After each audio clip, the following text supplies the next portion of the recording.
Have you ever actually stopped to think about how a computer makes sense of the sentences we type? I mean, we humans do it completely effortlessly, right? But for a machine, the English language is literally just a chaotic string of random symbols.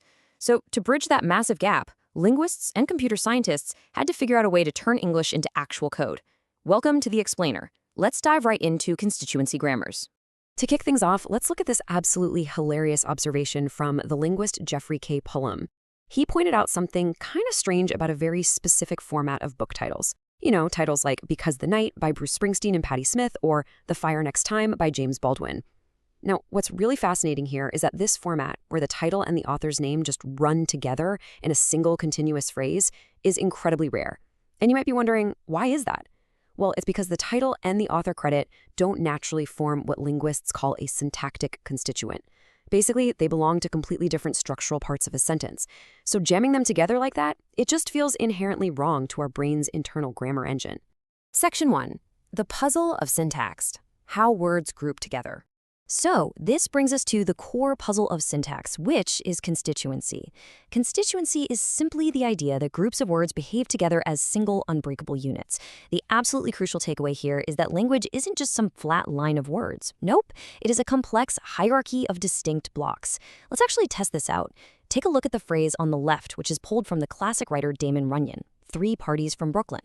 Try mentally moving that entire phrase around a sentence. It works perfectly as a single unit, right? It can act as a subject right before a verb, like 3 parties from Brooklyn arrive.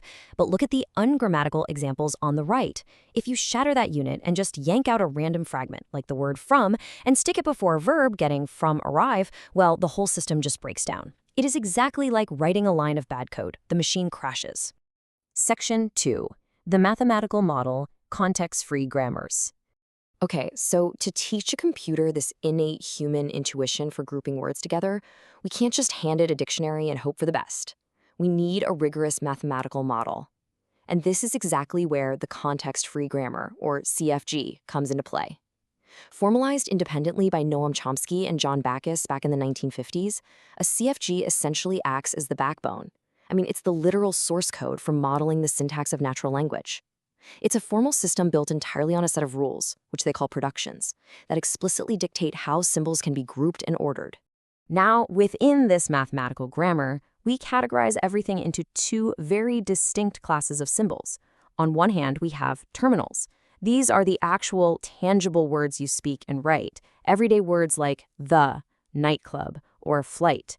And on the other hand, we have non-terminals. These are the abstract structural categories that organize those words, so symbols like NP for noun phrase or VP for verb phrase. The way a CFG works is by setting up strict rules that say exactly how a non-terminal can be broken down into other non-terminals until you finally hit the terminals. The actual words. This brilliant little setup illustrates how a sentence is actually generated by these rules. Let's watch a sentence grow, kind of like a tree sprouting from a single seed. We start with the ultimate non-terminal, S for sentence. Our rulebook tells us S can branch out into a noun phrase and a verb phrase. Then we expand that noun phrase into the pronoun I. Next, we take the verb phrase and expand it into a verb and another noun phrase, which eventually blossom into prefer and a morning flight. By following this exact hierarchy step by step, we derive the perfectly grammatical string, I prefer a morning flight. And here's the cool part. For a computer, parsing a sentence is literally just running this generation process in reverse to build that exact same tree. Section 3. The messiness of English coding. But as we start translating English into strict code, we immediately crash into the messy reality of how incredibly picky our language actually is. Seriously, verbs are demanding. Just like a computer algorithm demands highly specific inputs to run without throwing an error, verbs have what linguists call subcategorization frames. Let's look at the verbs eat or sleep. They require absolutely no complement at all. You can just say, I ain't, and you're done. But try doing that with the verb find. You can't just walk up to someone and say, I found. It doesn't work. The verb find strictly demands a noun phrase as a complement, like find the flight. Meanwhile, a verb like disappear completely rejects a noun phrase. You can't say, I disappeared a flight. And then you've got verbs like want or need that often demand an entire verb phrase, like I want to fly. So modeling this whole shebang means building highly specific rules for every single verb type out there.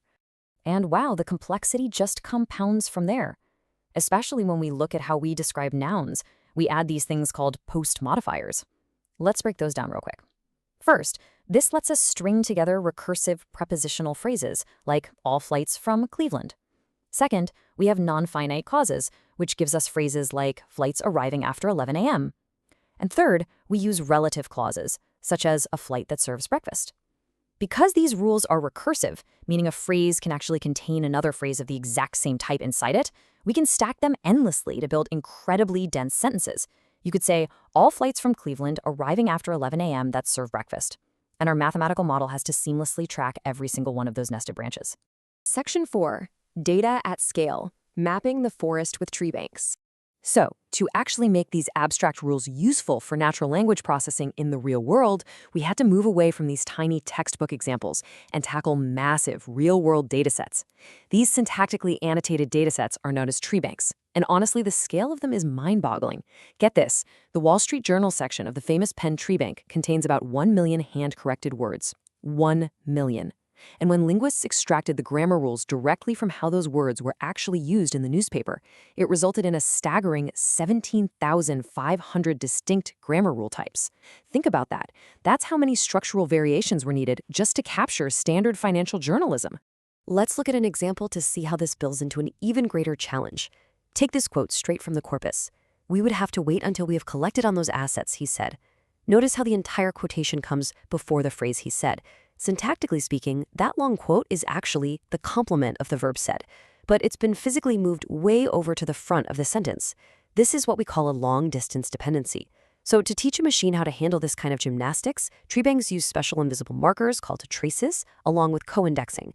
It essentially leaves a hidden breadcrumb in the tree right after the word said, pointing backward to the quotation, which basically teaches the machine where words have logically moved over long distances. Section 5. Optimizing the grammar. Finding the head. Okay, so how does a computer efficiently process 17,500 different flat rules, many of which are incredibly long and complex, without its parsing algorithms just completely crashing? Well, we optimize it. Instead of treating every single word in a phrase as equally important, we treat grammar like a search algorithm to find the lexical head. The head is the single most grammatically important word in any given phrase. For example, researchers like Michael Collins designed algorithms that dynamically walk the parse tree. Think of it kind of like a detective mission. If the machine is looking at a noun phrase, the algorithm searches right to left looking for a noun tag. If it doesn't find one, it scans left to right looking for a child noun phrase. It methodically hunts for the core structural anchor of every single branch. And we don't just optimize the search, we optimize the actual rules too. We can mathematically compress those thousands of messy, flat rules extracted from the tree bank into a highly efficient structure called Chomsky normal form. In Chomsky normal form, every single grammatical rule must be strictly binary branching. What that means is a parent node can only split into exactly 2 child non-terminals or exactly 1 terminal word, no exceptions. By forcing the chaotic, sprawling trees of the English language into the strict binary format, the syntax becomes computationally tractable. And that is exactly what allows modern parsing algorithms to quickly chew through massive paragraphs of text. All of this brilliantly illustrates how we've successfully mapped out the rules of English and translated our own human intuition into a mathematical structure that machines can actually process. By breaking syntax down into constituents, mapping millions of real-world words into tree banks, and optimizing those massive rule sets into binary searches, we have essentially decoded the architecture of our language. But it leaves us with one incredibly provocative question for the future of natural language processing. Since even a million-word tree bank can't possibly capture every single possible sentence, how does an AI handle a brand new, completely chaotic sentence structure that isn't anywhere in its massive rulebook? Well, that is a puzzle for our next explainer. Thanks for joining us.